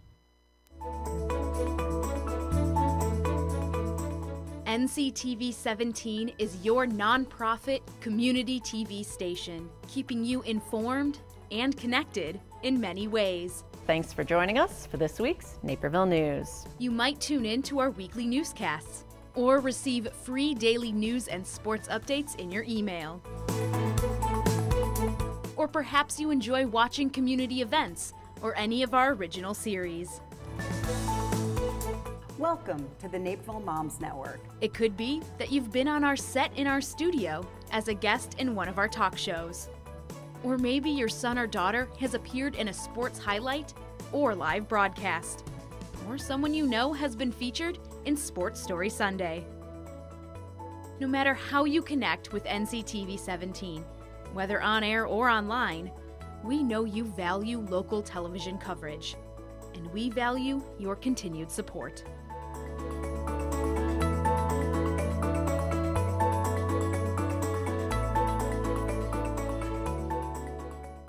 The beginning of the wrestling season is a time for guys to find exactly what works and what weight class they belong in. Let's see how some of our schools are shaping up. It's senior night at Neuqua Valley as they take on the undefeated Naperville Central Redhawks, who are ranked 6th in the state according to IllinoisMapman.com. Add a few more pounds for Sean King and R. Schran at 152. After a scoreless first period, King going to work as he gets 2 points for the takedown and then eventually gets the pinfall to advance Central's score. Now to the 170s with Wildcat Jacob Bowmans against Carson Palmer. Both wrestlers waited out for a bit before Bowmans gets his grip on Palmer for the takedown, and the football team's leading tackler shows no mercy as he wins by pinfall. Neuqua down 38-18 after that match. Another Neuqua football player at the 182 class, Rudy Dudeau against Jackson Punzel. The Red Hawk leads 6-1 in the second and has the Wildcat in the palm of his hands, which Dudeau isn't able to escape from. So Punzel wins by pin, helping Central to the big victory 50-18. I was just trying to finish with a pin, but it was kind of squirming out of there, so I was just trying to rack up the 2 points, see where I can get them, and once I got on my back, I was trying to finish the match, but I couldn't, so I just kept getting those near falls because I knew I could keep getting them. And in the second period, he chose top, I got a reversal, got 2 near fall, and then I got the tech fall. From the mats to the blocks, it's another big crosstown rival diving in at Neuqua Valley. The Neuqua Valley girls swim team just won state a month ago. Now let's see how their boys team is shaping up, hosting a dual meet against Waubonsie Valley. Now on to some races, starting with the 100 fly, and it'll be a no-brainer. Waubonsie's Ayush Despande is in the lead at the halfway mark, and he holds on to it to end finishing 2 seconds before anyone else in 51.41 seconds. Same distance, different stroke, this time the 100 free. The field pretty spread out halfway through with 2 Wildcats in the lead, and that's who'll finish in 1 and 2. Connor Boyle in 46.94 seconds and Patrick Jensen in 48.80 seconds. Another close race is the 100 backstroke. This time instead of 2 Wildcats, it's a Wildcat and a Warrior competing. After winning the 100 fly, Ayush Deshpande also takes the 100 back over Connor Boyle in 54.12 seconds. We get one more race to check out, and this is the 100 breast. In one of the further lanes, Warrior Brian Noth takes the lead early and only advances it to finish in 101.57 seconds. But unfortunately, that wouldn't be enough as Nequa takes the victory. You know, it's like we're kind of like a big family.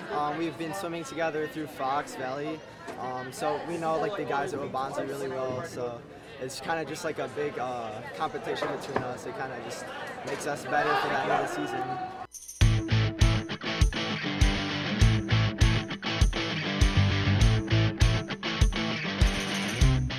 This week's highlight comes from the hardwood at Bennett Academy. Opening up ESCC action, Kendrick Choa was all over the court, leading his team in scoring.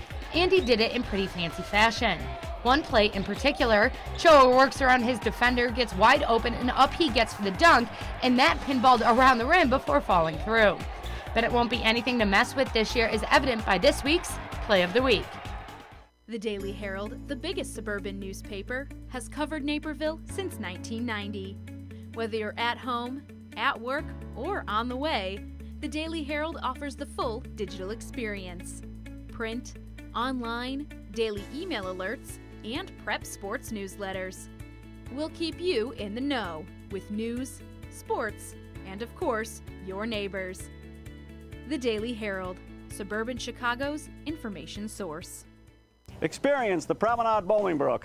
Anchored by Macy's, Bass Pro Shop, H&M, and iPic Theater, the Promenade Bolingbrook has more than 65 shops and 12 restaurants.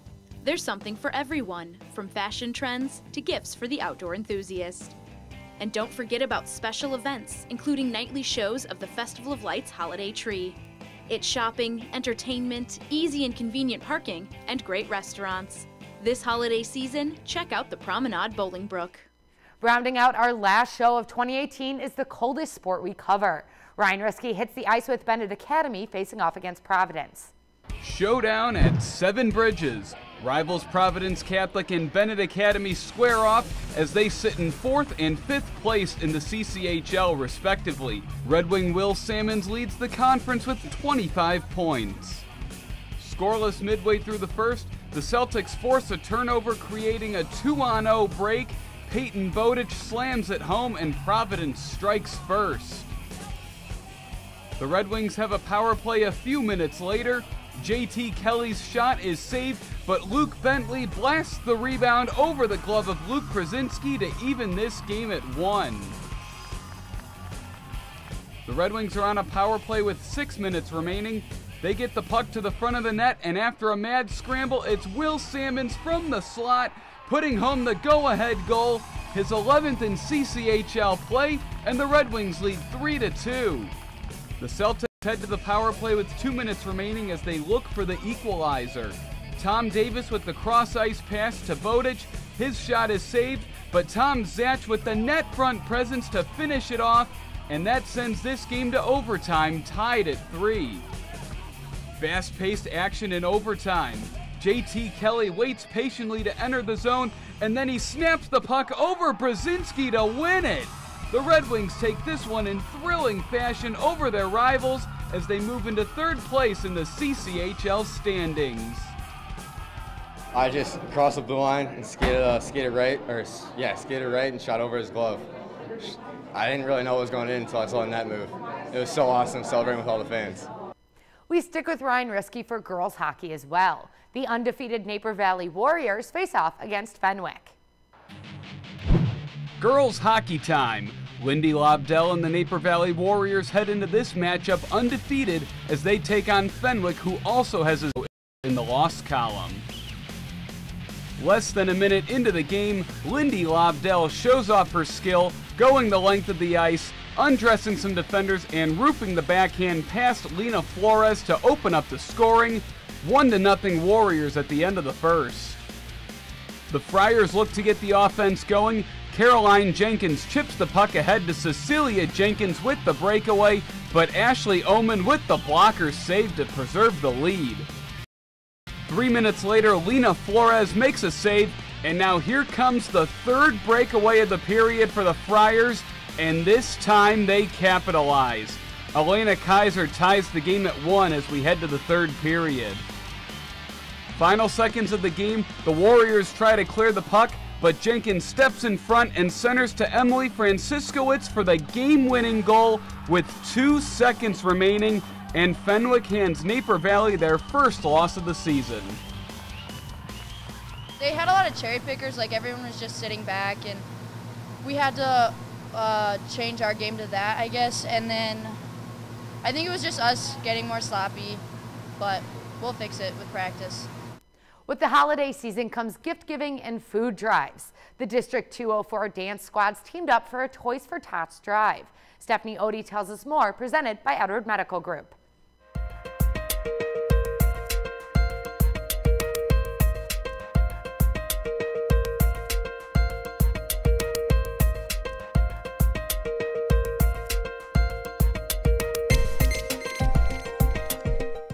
The 3 Valley dance teams are coming together to kick for a cause.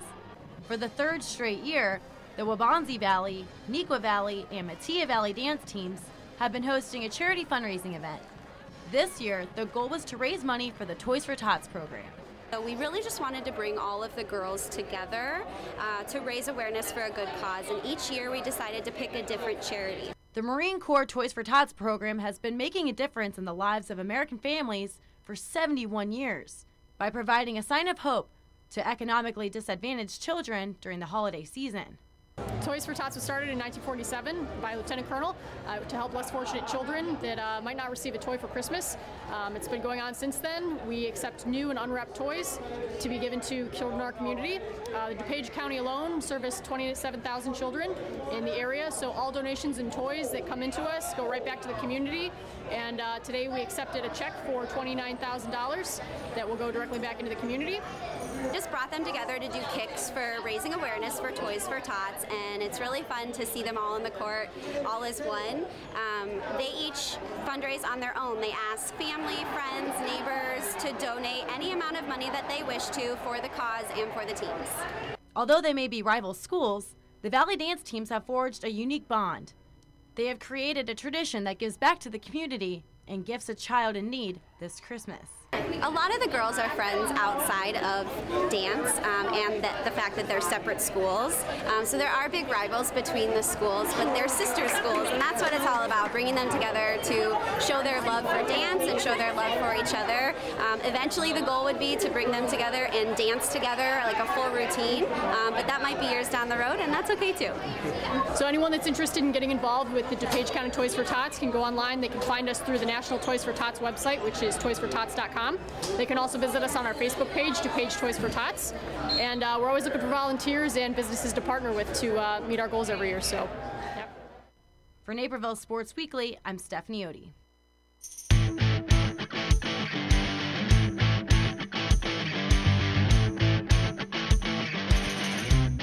Suit up for this week's Girls Play of the Week. We hit the ice with the undefeated Naper Valley Warriors, and more specifically, Lindy Labdal, notching the only score of the game for the co-op, but she did it with flair. Going from the East Coast to the West Coast and beating 2 defenders and the goalie as she hit the top shelf, where Mama keeps the cookies. Off the crossbar and past the line for this week's Play of the Week. Before we put a bow on this final show, I've got one more present for you. Kara Rivard's Take 5, presented by BMO Harris Bank.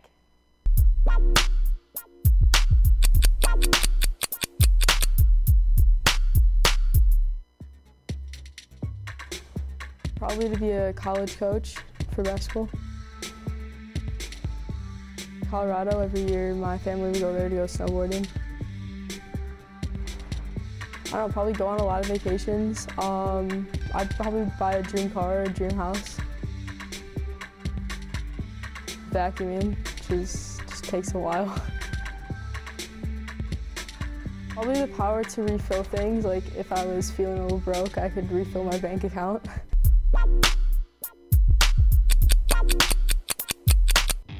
That's a wrap for Naperville Sports Weekly in 2018.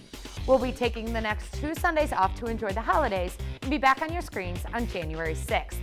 Just so you don't go through withdrawals, we'll be posting highlights on our website and YouTube channel over the break, so make sure you check out those if you're feeling blue about missing NSW. I'm Allie Cletta, and I'll see you next year.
This episode of Business Connection is brought to you in part by presenting sponsor Esser Hayes Insurance Group, serving the Naperville community by putting an expert in your corner since 1941.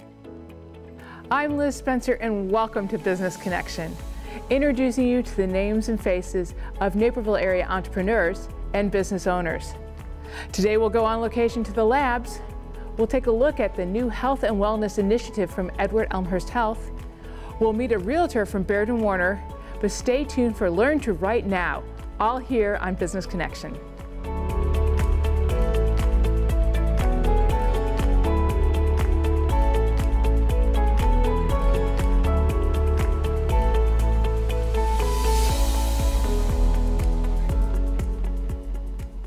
Welcome to Business Connection. I'm Liz Spencer. We have a wonderful guest in studio. It's Aruna Davis. She's the founder and director of Learn to Write Now. Tell me a little bit about your story. Tell me about this. Hi, Liz. Hi. Learn to Write Now. It's actually our 10th year. We started the writing program about 10 years ago in the comfort of our basement. That's how I like to call it.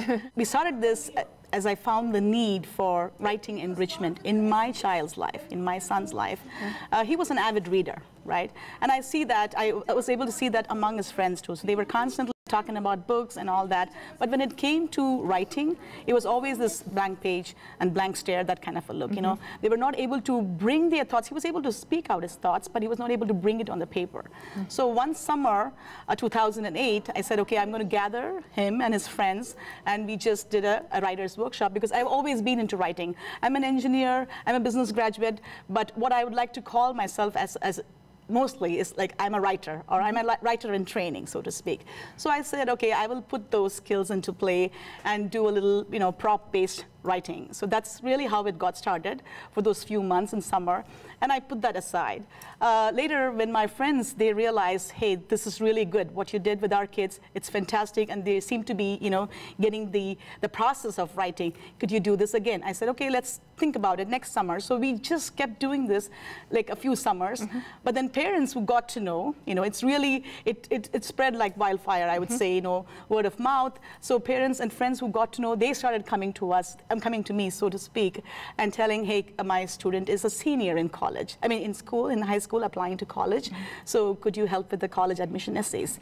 I kind of, more like a pro bono sort of a thing. I said, okay, I'll be happy to help out. But then we got into a structured way of doing this as Learn to Write Now, and that's basically the story of Learn to Write Now. That's wonderful. Now, with Learn to Write Now, you have kind of two tracks, more your creative writing track, and then more your Learn to Write track. Am I right? So talk to me a little bit about how it's structured.